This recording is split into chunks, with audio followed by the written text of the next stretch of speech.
8. Band on the Run. Angula glanced fearfully from side to side as she slipped through the shadows into the temple of Ishtar. Plotting against a goddess was a new venture for her, and she was half expecting a very unpleasant reception when she returned to the temple that had been her home for half her life.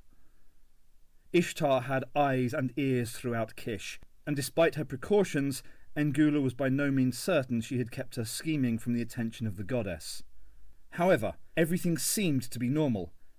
The evening watch had sounded the trumpets, and the city gates had been locked while she was returning to the temple. Now the sacrificial fires were being banked for the night, and the priests getting ready for their evening meal before retiring. The few votaries left in the temple were finishing their prayers and departing with the setting sun. The cleaners were sweeping the flagstones, and it would soon be time for all the priestesses to gather for their final meal of the day. Angula was none too soon in getting back. Her absence would certainly have been noted had she missed the meal. While it was unlikely that Ishtar would read anything suspicious into one such minor aberration, Angula was wise enough to know that while she was plotting the downfall of the goddess, it was best not to draw any attention to herself. Despite her brave front with the princess, Angula did not really think that they could succeed. Ishtar's powers were too immense, and the feeble strengths of even a priestess and a princess could not match them. She and Ninani had agreed that what they needed more than anything was some hint of a weakness in Ishtar's armour, or some suggestion of magic that she might be vulnerable to. Until then, they could only exchange information and plans. It was hard to believe that she, a low-born orphan girl, should be granted the ear of the princess. To her astonishment, she had discovered that Ninani was a likeable young woman, and quite human. Despite the social chasm between them, they had become cautious friends in the course of their conversation. Angula could never have imagined such a possibility even a few hours ago. The royal family of Kish was the subject of much speculation in the temple, but none of the priestesses had ever before been in contact with royalty, save for the times when King Aga had briefly visited the temple for the rituals. Lost in her thoughts, Angula almost screamed when a strange figure stepped out of the shadows and politely raised his hat. "Good evening," the doctor said, blessing her with his best smile. "I do hope I've not called at an inconvenient hour." Realizing that this strangely attired little man could not be one of Ishtar's messengers sent to call her to retribution, Angula managed to catch her breath. Her heartbeat gradually slowed. I'm sorry," she stammered. "You startled me." "I'm so sorry," the doctor murmured. He had thought about many things on his way to the temple, weighing up the pros and cons of his various choices. Should he keep his disguise and try to slip inside the sacred portals, or should he cast aside the cloak and brazen his way through? He wasn't too surprised when he found himself deciding that the latter course might suit him best. Catch people off guard, give them something out of the ordinary to consider, and then be terribly polite. It usually worked wonders. This time he'd almost given some poor girl a heart attack. "Take a deep breath and let it out slowly," he advised. "It'll help." Angula took his advice and managed to calm her frayed nerves. "Please," she finally said, "tell me what I may do to help you." "Actually, I just popped in on the off chance that the goddess might be in. Or, if she's busy, I'd be happy to talk to the high priestess, or priest." He studied her costume. "Isn't it drafty for you, undressed like that?"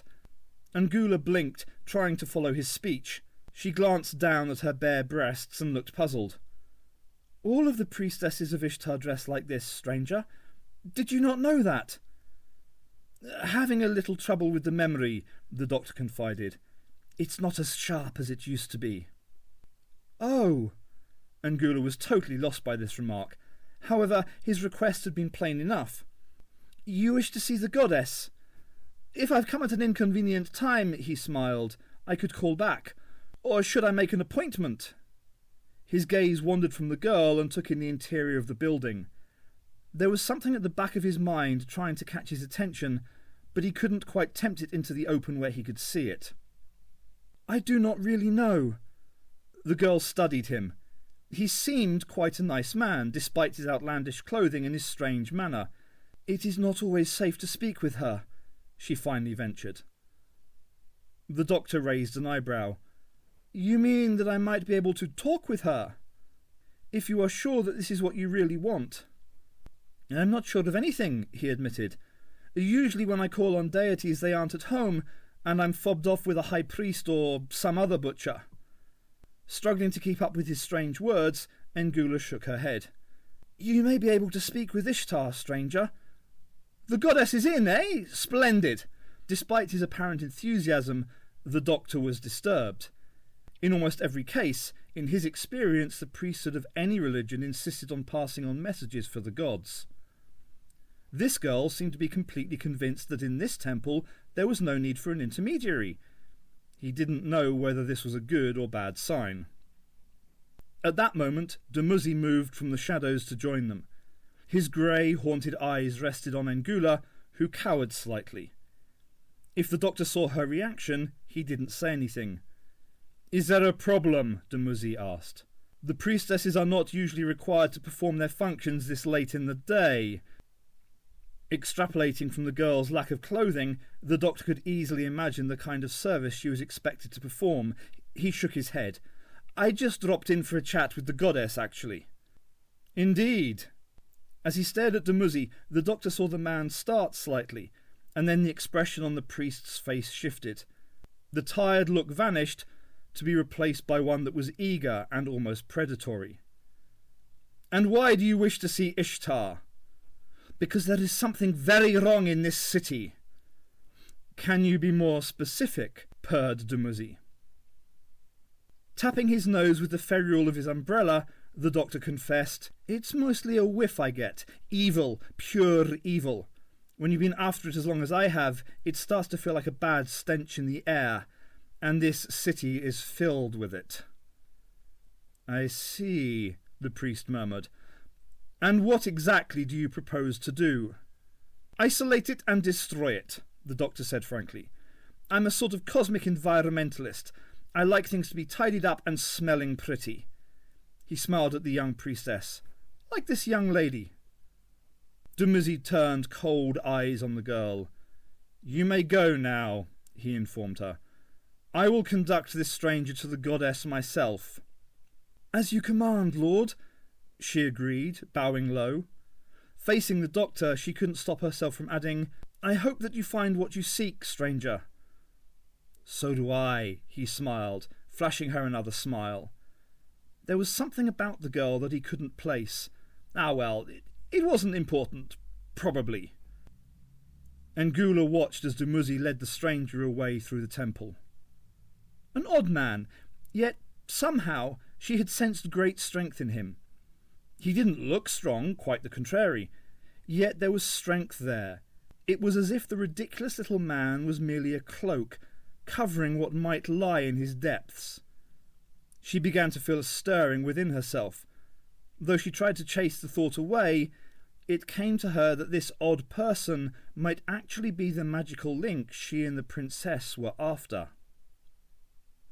Ridiculous, wasn't it? Still debating within herself, N'Gula crept through the darkened halls after Dumuzi. If she were to be caught... She fought down that fear.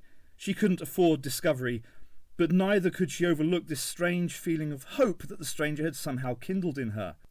She had to see what would happen when he met the goddess. It was worse than Ace had feared. Gilgamesh had finished his 6th or 7th beer and had called for more. He was not improving with the effects of the drink, and Enkidu was looking almost as worried as she was. The inn was starting to fill up as the locals arrived. Their tasks finished for the day, townspeople on their way home were drifting in for a drink and a chat. The other tables in the room were occupied now, and the background chatter was growing louder. It reminded Ace of the atmosphere in a British pub. Some of her mum's boyfriends had tried to curry favour by taking care of Ace from time to time. That had usually meant a quick helping of fish and chips, then a glass of fizzy at the local while the current boyfriend sank a few beers with his mates. Ace had never much cared for the smoky, smelly atmosphere of the public bar, and had spent her time playing darts and stealing the odd mouthful of beer whenever she could get away with it. Those experiences had left her with a mean aim and a distaste for beer-drinking drunks. The inn had the same sort of feel to it. No smoking, of course, Tobacco was still a few thousand years in the future, as was the smell of fish and chips with plenty of salt and vinegar. But the wafting stench of beer was the same, and the rattle of inane conversations and crude jokes would probably never change no matter how many thousands of years might pass. The more things change, she reflected, the more some things stay the same, like pubs. Gilgamesh started on his next beer, then belched loudly. This seemed to wake him up somewhat, and he glanced fuzzily towards Ace. "What? No drink?" he asked. "I'm not interested," she told him. He leered at her heavily. "Then shall we retire for the night?" She could kill the doctor for this. "I'm even less interested in that," she snapped. "At least with you." She was definitely going to bring on another regeneration crisis for the doctor in exchange for this. "Nonsense!" Gilgamesh insisted, belching loudly again. "I've bedded better-looking wenches than you." "Yeah?" One thing she'd learned from her mum's fancy men: never argue with a drunk. You couldn't win, and you might provoke them. She remembered a black eye she'd sported for a week after one of them had lost his temper with her quick tongue. "Gods, yes," he told her, warming to the subject. "Why, the goddess Ishtar herself tried to entice me into her bed just a few weeks ago." What an ego he had. "Can you blame her?" Ace smiled, leading him on. Whilst he was drinking and talking, he at least kept his hands away from her. "Of course not," Gilgamesh replied. "But despite her pleas, I turned her down." "Not good enough for you, eh?" Gilgamesh tapped the side of his nose. It took him 2 attempts to find it. "Not that," he said. "But you know what happens to mortals who sleep with the gods." "No, I don't," Ace said, suddenly tired of this man and his boasting. "And neither do you, if you're truthful." "Truthful?" he echoed. "I'm always truthful. Don't you believe that Ishtar tried to seduce me?" At this moment there was a snicker from the next table, saving Ace the trouble of either lying to him or picking a fight. Gilgamesh turned round to glare at the man who had laughed. "Do you have a problem?" he asked. "Or were you dropped on that face at birth?" The man, eyeing the empty beer pots lined up in front of Gilgamesh, obviously decided to humour the drunk. "Friend," he laughed, "I've heard that when Ishtar wants a man, she takes him. She takes enough these days at the temple." "It won't be Ishtar who takes you," Gilgamesh swore, starting to his feet. "It'll be Belit Sheri, recorder of the tablets of the dead." Enkidu grabbed his king's arms. "Please," he hissed, "don't start anything." Gilgamesh glared at his friend, but he was not so drunk that he couldn't see the worry in Enkidu's eyes. Reluctantly he nodded and sat down again. He started to nurse his drink, turning his back on the other man. Ace was doubly thankful, first that Gilgamesh had calmed down, and second that he had forgotten about trying to get her to bed. He glanced up as the man at the other table reached over and tapped her arm. "Listen," the Kishite told her, "keep an eye on your friend over there. Not everyone in this town is as tolerant as me." "I appreciate it," replied Ace. "Thanks for the advice." The man hadn't finished. "Where are you from anyway?" He glanced over her. "I've never seen skin that fair before. You're not from around here. What are you doing in Kish?" That tore it. All they needed was some nosy native prying into their business. "I'm a traveller," Ace said, hoping to stave him off before he started on Gilgamesh. The drunken king would give everything away as soon as he lost his temper. "You're not a merchant," the man said. "You've no wares to display. So what are you doing here?"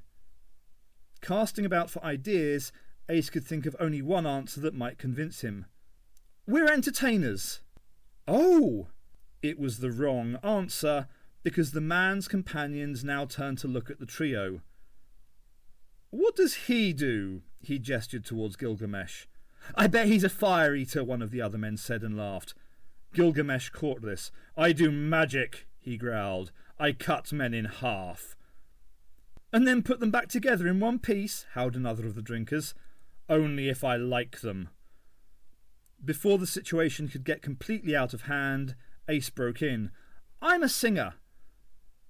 "Really?" The men stared at her, interested. "How about a song, then?" Oh, now she had done it. There wasn't a piano in the room, and there wouldn't be unless they all hung around for 4,000 years or so. Well, there was only one thing she could do. "Okay," she agreed, getting slowly to her feet. What could she sing that wouldn't go completely over their heads? No jazz, nothing too modern. She realised that everyone in the room, including Gilgamesh, was looking at her with interest. Clearing her throat, she began to sing. It was one of her real talents, her voice. She had perfect pitch, and only had to hear a song through a few times to get it down right. After the first line or so, she had them enraptured. She sang, "I've been a wild rover for many a year, and spent all my money on whiskey and beer, but now I'm returning with gold in great store, and I swear I will play the wild rover no more." One of Mum's fancy men had been an Irishman. He was almost as full of folk songs from the old country as he was full of Guinness from the local, and he had spent many evenings teaching Ace as many songs as he could recall. The Wild Rover, he had told her, was his theme song. Ace had cried when she'd learned he'd been killed. He'd fallen, blind drunk, under the wheels of a bus. Fighting back the memories, she started on the chorus. "And it's no, nay, never, clap, clap, clap, clap, clap, no, nay, never, no more, will I play the Wild Rover, no, never, no more." The room had gone very quiet. Everybody was listening to her singing. She launched into the second verse, hoping that they could follow the meaning of the words. "I went into an alehouse I used to frequent, and I told the landlady my money was spent. I asked for her credit, but she answered me nay. Such custom as yours I can get any day." This brought a round of laughter. It had obviously struck close to home for many of the men present. She finished the final two verses and had the audience clapping and joining in the chorus. For good measure, she repeated the last verse. "I'll go home to my parents, confess what I've done, and ask them to pardon their prodigal son. And if they caress me as oft times before, I swear I will play the Wild Rover no more." At the end of the chorus, all the men applauded, slapping hard on the tables. The animosity towards her, Gilgamesh and Enkidu had dissipated. The man who had been questioning her smiled. "Girl, that was uncommonly well done. Let me and the boys know when you'll be performing, and we'll be along to see you again." The others chipped in with their agreement, and Ace grinned at them all. A man materialised from between the tables and bowed low. He was dressed well in a rich cloak and trappings, but they all showed signs of wear. Unlike the townspeople, he was clean-shaven, and his shoulder-length hair was not oiled or matted. He looked thin, and his grey-green eyes seemed to suggest he'd seen much. "Lady," he said courteously, "might I speak with you?" Glad of any distraction, Ace nodded. The man pulled up a stool and almost fell onto it. "Allow me to introduce myself," he said. "I am Avram the Songsmith." "Songsmith?" Ace echoed. He opened his cloak to show her a small harp slung over one shoulder. "Like you, a travelling singer, my lady." "Ace!" She stuck out a hand and he shook it gingerly. "Nice to see you." "Likewise," he hesitated, then plunged on. "I was wondering if you might be willing to take me on with your party, lady. Truth to tell, Kish is not a very good place for a musician at this time." To avoid replying to his question, Ace shot back. "What's wrong with this place?" Avram's eyes darted about, then he leaned forward conspiratorially. "People are not happy here. This does not give them a good spirit to listen to music." "Wicked," Ace thought to herself. "I'm a real spy, getting the gossip for the doctor." She asked, "Why is everyone so hacked off then?" Carefully he whispered back, "Because the goddess Ishtar dwells among them." Puzzled, Ace thought it over. "I would have thought that was a bonus." Striving to recall all she could about primitive religions, she added, "Doesn't she make the crops grow and that sort of thing?" "Hardly that," confided Avram. "She sits within her temple preying on her worshippers, devouring them, it is said." Ace suddenly felt a deep gnawing wave of fear. "In her temple?" she asked weakly. "In the city? Here?" Gilgamesh leaned forward. "Did I not tell you she was here and trying to bed me?" Ace pushed him away from her, fighting back nausea at the stench of his breath. "If I listened to you, I'd be in dead trouble." Ignoring the pained look on Gilgamesh's face, she turned back to Avram. "Is this on the level?" "Certainly, lady." He seemed amazed. "You must be a newcomer here. The city is filled with the news. Ishtar has come to dwell in her temple. And the bit about her devouring people? Ace prompted. Avram shrugged. Many bodies have been found. No one speaks openly, but a songsmith keeps his eyes and ears open. I hate to speak of such an indelicate subject to a lady such as you. You'd better talk, she said, finding it hard to restrain her impatience, or I'll rip your tongue out and feed it to my pet donkey here. She indicated Gilgamesh. Well, they have been found with their heads broken open and their brains missing. Anything that Ace might have said next was lost as Gilgamesh surged to his feet, glaring furiously at her. Your pet donkey, he yelled. Girl, I will take no more of your impertinence. Not to be outdone, Ace jumped to her feet. Listen, you daft piss artist, she screamed back. I've had it up to here with your high and mightiness and that wandering hand syndrome of yours. She turned to Avram. Let's get out of here. I want to talk. He nodded, happy to get away from the muscular giant. Gilgamesh was too stunned that Ace had answered back to react. As a king, he was not used to being spoken to in such tones, nor to being turned down for a session of love-making. By the time he had gathered whatever wits the drink had left him, Ace and Avram were gone. Out in the cold, crisp night air, Ace felt she could breathe again. Avram stood next to her, waiting. Finally she asked him in a quiet voice, Do you know where this temple of Ishtar is? Of course, but it will not be possible for you to visit it. More certain than ever that this temple of Ishtar must have drawn the doctor to it like honey draws flies, she looked grimly at Avram. Why not? She demanded. Because no women are allowed within, save for the sacred priestesses. Typical, she said. Well, I'll deal with that problem when we get there. Now, show me the way. Avram gave in to her strong will. Shrugging, he led the way through the streets. Ace was absolutely sure that the doctor must have gone to this temple. Gilgamesh's claims of meeting Ishtar she had taken with more than a pinch of salt, but Avram's quiet honesty had convinced her. If there was anything funny going on in Kish, it had to be in that temple, and the doctor was bound to get himself into trouble there and need her help.